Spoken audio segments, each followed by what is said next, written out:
నమస్తే దేవి, welcome to story board. ఏపీలో భారీగా పోలింగ్ జరిగింది. ఓటర్లలో ఎప్పుడూ లేనంత ఉత్సాహం కనిపించింది.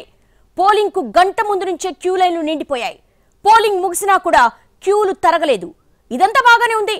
ఇంతకు పెరిగిన పోలింగ్ ఎవరికి అనుకూలం అన్న చర్చ మొదలైపోయింది. సహజంగా ప్రభుత్వ వ్యతిరేకత ఉంటేనే భారీ పోలింగ్ జరుగుతుందని కూటమి లెక్కలేస్తోంది. అది నిజమే అయినా ఈసారి మాత్రం సర్కారుకు అనుకూలంగానే పోలింగ్ జరిగిందని వైసీపీ ధీమా వ్యక్తం చేస్తోంది. ఇంతకు ఎవరి లెక్క కరెక్టు, ఎవరి వాదన నిజమవుతుంది? ఏపీ జనం ఏ ఉద్దేశంతో ఇంతగా ఓటెత్తారు? ఏపీలో పోలింగ్ అయితే ముగిసింది, కానీ పోలింగ్ సరళి గురించి చర్చ మొదలైంది. భారీగా నమోదైన పోలింగ్ ప్రతి పార్టీకి ఉత్సాహం ఇస్తోంది. అదే సమయంలో లోపల గుబులు కూడా పుట్టిస్తోంది. ఓటర్లైతే ఏదో ఫిక్స్ అయి గట్టిగా ఓటేశారు. కానీ ఏం ఫిక్స్ అయ్యారు, ఎవరికి అనుకూలంగా ఓటేశారో తెలియక పార్టీలు వాదోపవాదాలు చేసేసుకుంటున్నాయి. సంక్రాంతిని మించి జనం సొంతూళ్లకు తరలి వెళ్లారు. బెంగళూరు నుంచి బస్సులొచ్చాయి, హైదరాబాద్ నుంచి కార్లు వెళ్లాయి, అమెరికా నుంచి విమానాలొచ్చాయి. ఓటేయడానికి జనం ఈ స్థాయిలో పోటెత్తడం ఇటీవల కాలంలో ఎప్పుడూ చూడని పరిణామం. ఓటర్లు భారీగా తరలి రావడంతో హైదరాబాద్ విజయవాడ హైవేపై 3 రోజుల పాటు ట్రాఫిక్ స్తంభించిపోయింది. పోలింగ్ రోజుకు ముందు 2 రోజులు వరుస సెలవులు రావడంతో 3 రోజులు ఓటర్లు వస్తూనే ఉన్నారు. ఏపీ ఓటర్లు ఈ స్థాయిలో సొంతూళ్లకు వెళ్లడంతో లోకల్గా ఉండే జనం కూడా మరింత ఉత్సాహంతో ఓటేశారు. ఎవరికి వారు ఉదయం 6 గంటలకే పోలింగ్ బూత్లకు చేరుకున్నారు. పోలింగ్ 7 గంటలకు మొదలవుతుందని తెలిసినా ఉత్సాహంగా గంట ముందే వచ్చారు. ఆ తర్వాత కొన్ని పోలింగ్ బూతుల్లో ఈవీఎంలు 9 గంటల వరకు పనిచేయలేదు.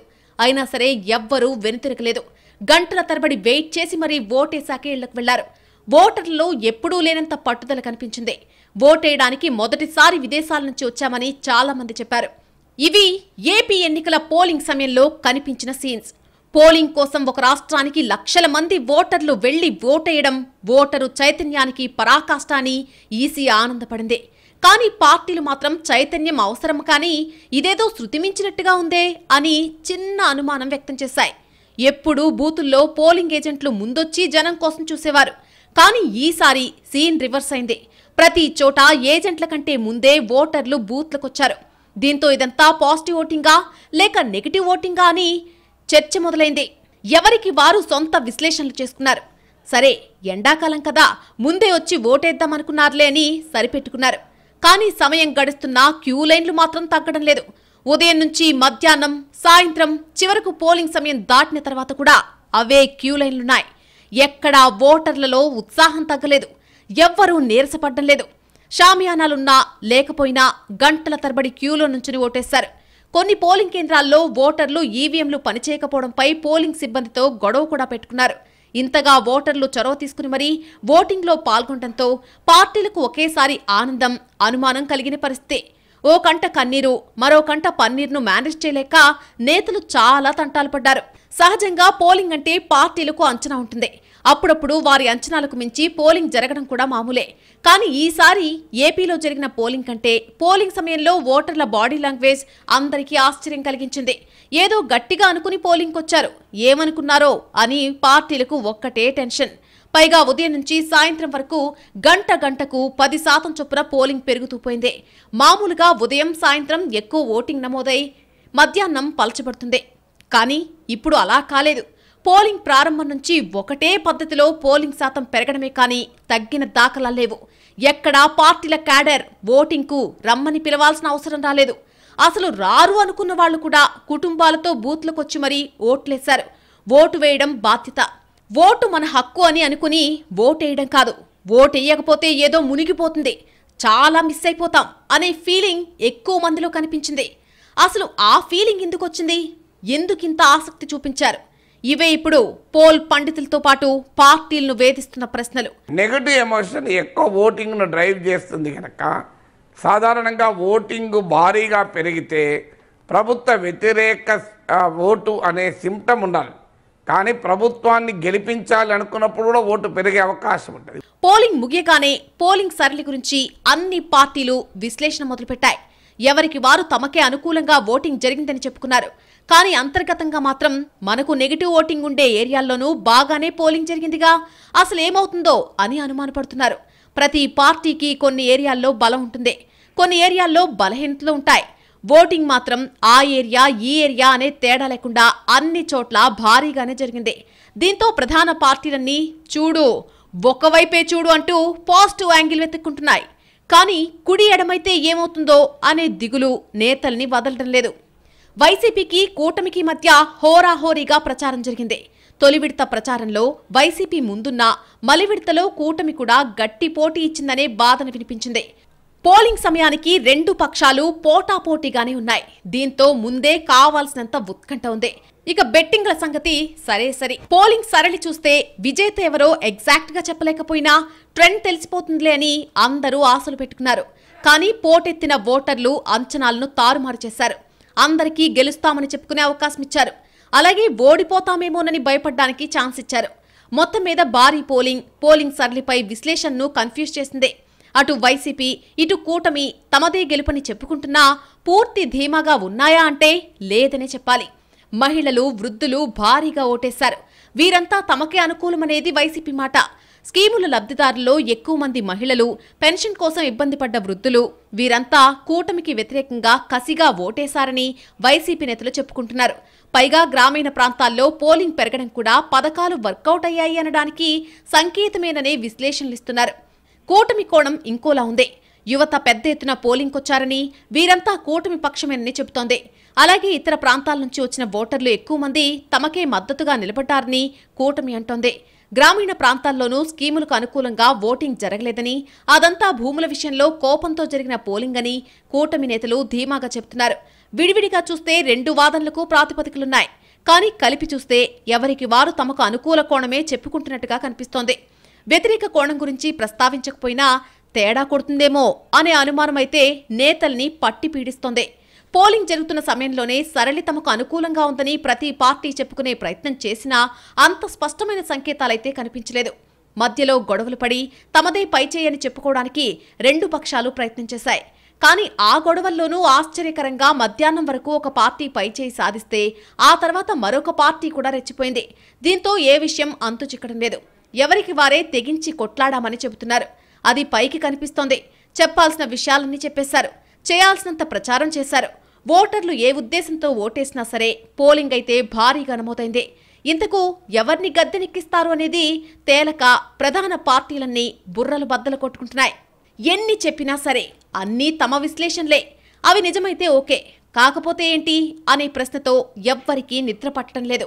భారీగా పోలింగ్ నమోదైనప్పుడు ఏదో ఒక పార్టీకి అనుకూలంగానో ఒక అంశానికి మద్దతుగానో ఉండడం సహజం.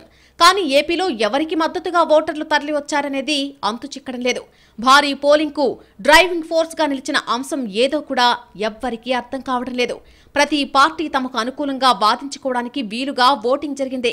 భారీ పోలింగ్తోనూ ఓటర్లు పార్టీలను గందరగోళపరచడం అరుదుగా జరుగుతుంది. అదే ఇప్పుడు ఏపీలో జరిగింది అనే చర్చ జరుగుతోంది. ఈ లెక్కన కౌంటింగ్ రోజు కూడా చివరిదాకా ట్రెండ్ స్పష్టంగా తెలియదనే వాదన మొదలైంది.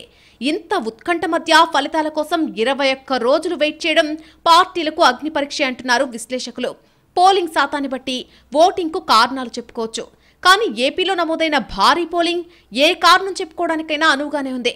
ఏ పార్టీ గెలుపుకైనా అనుకూలమే అన్నట్టుగా కనిపిస్తోంది. ఓటర్లు కూడా గుంబనంగా వ్యవహరించారు. గుంపులుగా వచ్చి ఓటేసినా, గంటల తరబడి క్యూ లైన్లో వేచి ఉన్నా ఎక్కడా ఎలాంటి పరోక్ష సంకేతాలు కూడా ఇవ్వలేదు. దీంతో అటు వైసీపీ ఇటు కూటమి శిబిరాల్లో పైకి కొండంత ధీమా, లోపల గోరంత అనుమానం కనిపిస్తున్నాయి.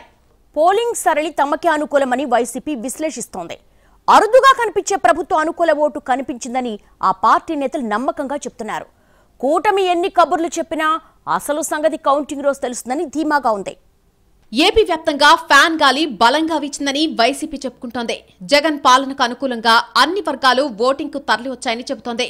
జగన్ను మళ్లీ తెచ్చుకోవాలనే ఉద్దేశంతోనే ఏపీ ఓటర్లు భారీగా పోలింగ్కు తరలి వచ్చారనేది వైసీపీ వర్గాల మాట. అన్ని ప్రాంతాల నుంచి బూత్ ఏజెంట్ల లెక్కలు కూడా అదే విషయం చెబుతున్నాయని అంటున్నారు ఆ పార్టీ నేతలు. ఎన్నికల్లో జగన్ అధికారంలో ఉండాలా వద్దా అనేదే ప్రధాన ఎజెండా అయిందని, ఆయనకున్న ప్రజాదరణే పోలింగ్ శాతం పెరగడానికి కారణమని వైసీపీ విశ్లేషిస్తోంది. మళ్ళీ సేమ్ రిపీట్.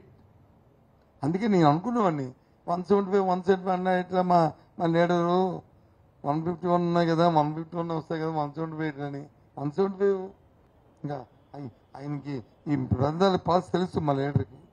అందుకే 175 అన్నాడు. ఇంత పెద్ద ఎత్తున అవుతుంది ముందే ఊహించాడు. రాష్ట్ర వ్యాప్తంగా భారీగా పోలింగ్ నమోదైన పట్టణ ప్రాంతాల్లో కంటే గ్రామీణ ప్రాంతాల్లో పోలింగ్ ఎక్కువగా జరిగిందని వైసీపీ గుర్తు చేస్తోంది. పథకాల లబ్ధిదారులు గ్రామాల్లోనే ఎక్కువగా ఉన్నారని, అందుకే అక్కడ పోలింగ్ ఎక్కువగా జరిగిందని ఆ పార్టీ నమ్మకంగా చెబుతోంది. పోలింగ్ లో భారీగా పాల్గొన్న మహిళలు తమకు విజయ సంకేతమేనని వైసీపీ చెప్పుకుంటోంది. గత ఎన్నికల్లోనే మహిళలు జగన్ కు విజయహారతి పట్టారని గుర్తు చేస్తోంది. వృద్ధులు పెన్షన్ ఇబ్బందుల్ని దృష్టిలో ఉంచుకుని కూటమికి ఓటుతో బుద్ధి చెప్పారని వైసీపీ నేతలు అంటున్నారు. అసలు విషయం అర్థం చేసుకోలేక కూటమి ఎగిరెగిరి పడుతుందని వైసీపీ వాదిస్తోంది. యువత కూడా జగన్ను ఒక ఐకాన్గా చూస్తోందని వైసీపీ చెప్పుకుంటోంది. ఇతర ప్రాంతాల నుంచి వచ్చిన ఓటర్లలో తమవారు ఉన్నారని ఆ పార్టీ అంటోంది. అదే సమయంలో లోకల్గా తమకు అనుకూలంగా ఉన్న వర్గాలన్నీ పోలింగ్లో పాల్గొనడం శుభ సంకేతమని చెబుతున్నారు వైసీపీ నేతలు. వైసీపీ క్యాడర్ గట్టిగా ప్రచారం చేయడంతో ఆ మేరకు పోలింగ్ శాతం పెరిగిందని వైసీపీ చెబుతోంది. ఇంతకంటే తమకు అనుకూల సంకేతాలు ఇంకేం కావాలి అనేది ఆ పార్టీ ప్రశ్న. కొన్ని చోట్ల టీడీపీ ఓటర్లు కూడా కొందరు తమకే మద్దతు పలికారని వైసీపీ అంటోంది. 2019లో ఇలాగే ఐ థింక్ 79% 80% పోలింగ్ అయినట్టుంది. ఉప్పెనలాగా ఎలా అయితే ఆ రోజు ప్రభుత్వ వ్యతిరేకత కనిపించిందో, బహుశా చాలా అరుదుగా కనిపించే ప్రభుత్వ సానుకూలత ఈరోజు ఇంత ఉప్పెనలాగా క్యూ కట్టిన ఓటర్ల దీంట్లో కానీ, ఓటింగ్ సరళిలో కానీ, ఇంత భారీ పోలింగ్లో కానీ కనిపిస్తోంది అని స్పష్టంగా అర్థమవుతోంది. వైసీపీ ప్రధానంగా 6 జిల్లాలు తన బలంగా చెప్పుకుంటోంది. రాయలసీమ 4 జిల్లాలతో పాటు ప్రకాశం, నెల్లూరు జిల్లాల్లో ఎక్కువ సీట్లు వస్తాయని అంచనా వేస్తోంది. ఈ 6 జిల్లాల్లో మొత్తం 74 సీట్లుంటే 55 సీట్లు గెలుస్తామని లెక్కలేసుకుంటోంది. ఉత్తరాంధ్ర జిల్లాల్లో కనీసం 14 సీట్లు వస్తాయని అంచనా వేస్తోంది. కృష్ణా, గుంటూరు జిల్లాల్లో 15 సీట్లు గెలుస్తామని లెక్కలు వేసుకుంటోంది. ఉభయ గోదావరి జిల్లాల్లో 15 సీట్లు వస్తాయని నమ్మకంగా ఉంది. మొత్తం మీద 99 నుంచి 100 సీట్లకు నెంబర్ తగ్గే ప్రసక్తే లేదు అనేది వైసీపీ లెక్క. 5 ఏళ్లు నమ్మకంగా పథకాలిచ్చిన తీరు కలిసొస్తుందని, నమ్మకమే ఓటర్లతో ఓట్లు వేయించిందని వైసీపీ బలంగా నమ్ముతోంది. కూటమిలో ఓట్ల బదిలీ కూడా సరిగా జరగలేదని వైసీపీ అంచనా వేస్తోంది. పోలింగ్ సమయానికి గొడవలు లేనట్టుగా కలరిచ్చినా లోపల చాలా తేడా జరిగిందని వైసీపీ నేతలు చెబుతున్నారు.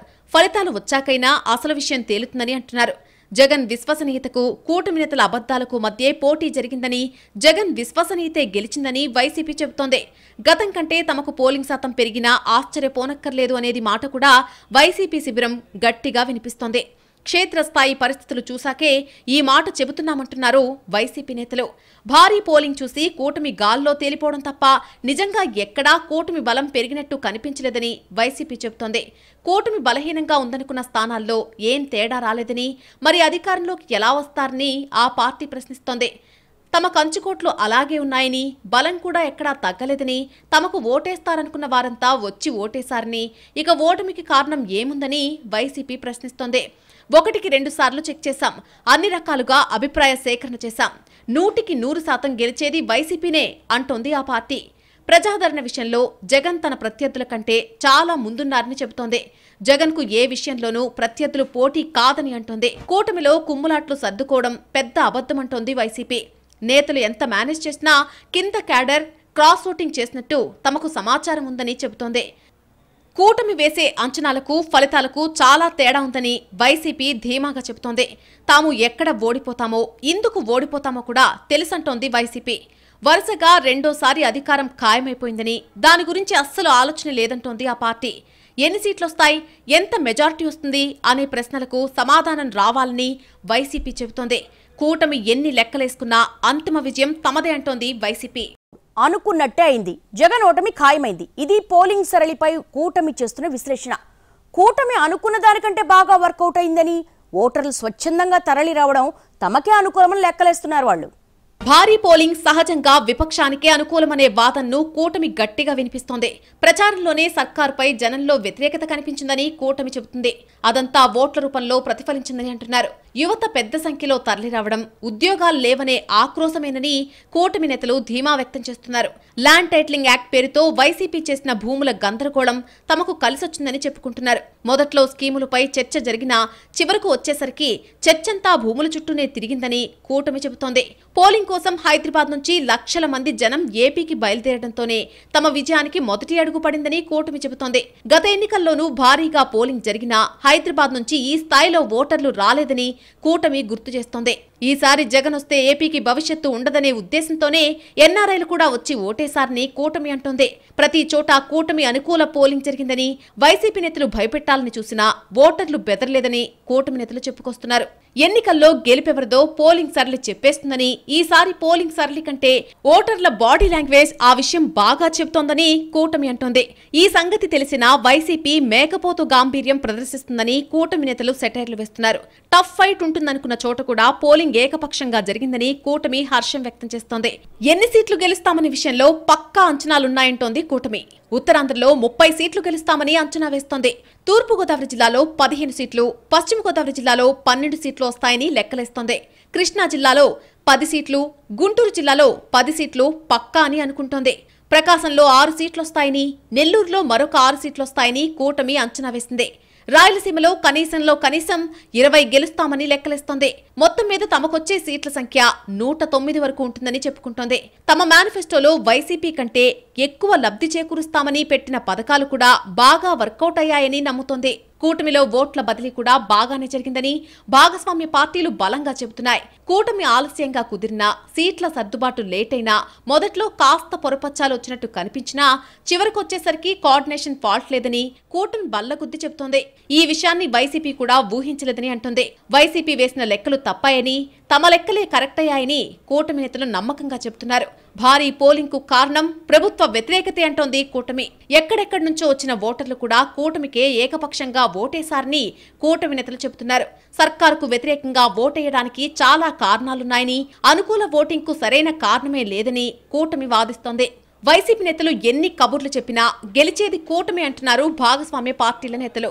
జగన్ భూములు లాక్కుంటారనే ప్రచారం బలంగా జనంలోకి వెళ్లిందని కూటమి చెబుతోంది. అప్పటి వరకు స్కీములకు జైకొట్టిన వర్గాలు కూడా భూములు పోతాయనే భయంతో కూటమికే ఓటేశారని నమ్మకంగా ఉంది. ల్యాండ్ టైటిలింగ్ యాక్ట్ ఏదైతుందో డెఫినెట్ గా అది మేజర్ ఇంపాక్ట్ చూపిస్తా ఉంటుంది. చాలా మంది గమనించలేదు కానీ చాలా నెలబట్టి మేము అనేక చోట్ల విశాఖపట్నం, గుంటూరు లేదా అనంతపురం అనేక పట్టణాల్లో లాయర్లు అనేక సార్లు నెలల తరబడి రిలే దీక్షలు కానీ లేదా ధర్నాలు కానీ చేస్తూ ఉన్నారు. అనేక చోట్లకి వెళ్ళడం జరిగింది. ఆ తీవ్రత మిగతా గుర్తించలేకపోవడం అన్యాయం. వైసీపీ బలంగా ఉన్న ప్రాంతాల్లో కూడా ఆ పార్టీ క్షేత్రస్థాయిలో దూకుడు చూపించలేదని కూటమి లెక్కలేస్తోంది. 2014లో ఏపీకి అనుభవం ఉన్న నేత అవసరం అనుకున్నట్టే ఇప్పుడు కూటమి అవసరమని ఓటర్లు ఫిక్స్ అయ్యారు అనేది భాగస్వామ్య పార్టీల మాట. కూటమికి అధికారం ఖాయమైపోయిందని, ఎన్ని సీట్లు వస్తాయనేది తేలాల్సి ఉందని చెబుతున్నాయి. కూటమిపై సెటైర్లు వేసిన వైసీపీకి దిమ్మ తిరిగే ఫలితాలొస్తాయని కూటమి చెబుతోంది. సైలెంట్ ఓటింగ్ తమకే ప్లస్ అంటోంది. కూటమి సన్నద్ధత కూడా ప్రత్యర్థులు ఊహించిన రేంజ్ లో ఉందని, ఆ విషయం కూడా వైసీపీ కరెక్ట్ గా అంచనా వేయలేదనే వాదన వినిపిస్తోంది. కూటమిలో కల్లోలం తప్పదనే వైసీపీ అతి ధీమా కూడా ఆ పార్టీ కొంప ముంచబోతుందని కూటమి నేతలు బలంగా చెబుతున్నారు. ఏమైనా అనుమానం ఉంటే అది వైసీపీకే ఉండాలని, తామైతే 100% నమ్మకంగా ఉన్నామని అంటున్నారు. కూటమికి కూడగట్టుకున్న మద్దతుతో పాటు కొన్ని వర్గాల నుంచి అనుకోని మద్దతు కలిసొస్తుందని భాగస్వామ్య పార్టీల నేతలు చెబుతున్నారు. తెలియకుండానే చాలా అంశాలు కూటమికి అధికారం కట్టబెట్టబోతున్నాయనే వాదన వినిపిస్తున్నారు.